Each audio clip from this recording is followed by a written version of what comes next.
Hello friends, welcome to சேசு சமையல் தமிழ்.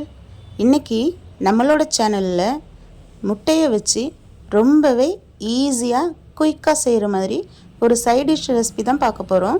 வாங்க பார்க்கலாம். அதுக்கு ஒரு கடாய் அடுப்பில் வச்சுட்டு நான் ஒரு 2 டேபிள் ஸ்பூன் நல்லெண்ணெய் சேர்த்துருக்கேன்.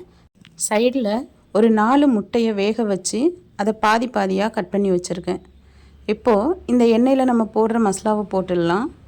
இப்போ இந்த மசாலாலாம் போடும்போது நம்ம ஸ்டவ்வை ரொம்பவே ஸ்லோவாக வச்சுக்கணும். அப்போ தான் போடுற மசாலா கருகாமல் இருக்கும்.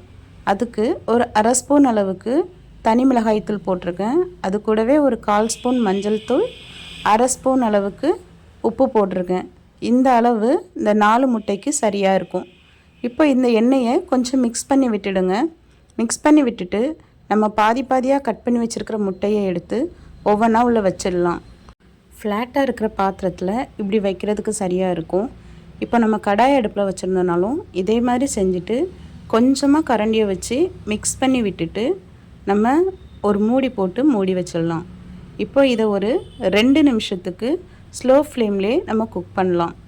குக் பண்ணிட்டு இப்போ திறந்துட்டு மறுபடியும் அந்த முட்டையெல்லாம் திருப்பி போட்டுக்கலாம். திருப்பி போட்டுட்டு 1 நிமிஷம் வேக விடலாம். அப்போ தான் அந்த மசாலாவில் இருக்கிற காரம் உப்பு எல்லாம் அந்த முட்டையில் இறங்கும். அப்போ தான் நம்ம சாப்பிடும்போது ரொம்பவே டேஸ்டியாக இருக்கும். இது எல்லா குழம்புக்குமே சைட் டிஷ்ஷாக இதை யூஸ் பண்ணிக்கலாம். பிள்ளைங்களும் விரும்பி சாப்பிடுவாங்க, யாரும் வேணான்னு சொல்ல மாட்டாங்க.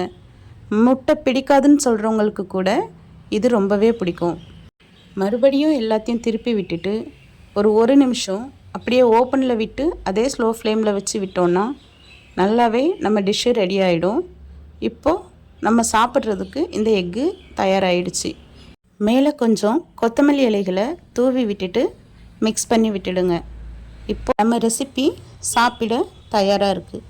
உங்களுக்கு இந்த ரெசிபி பிடிச்சிருந்ததுன்னா நம்மளோட சேனலை சப்ஸ்கிரைப் பண்ணுங்கள். பக்கத்தில் இருக்கிற பெல் ஐக்கானையும் கிளிக் பண்ணி ஆளுங்கிற ஆப்ஷனையும் கிளிக் பண்ணுங்கள். தேங்க்ஸ் ஃபார் வாட்சிங்.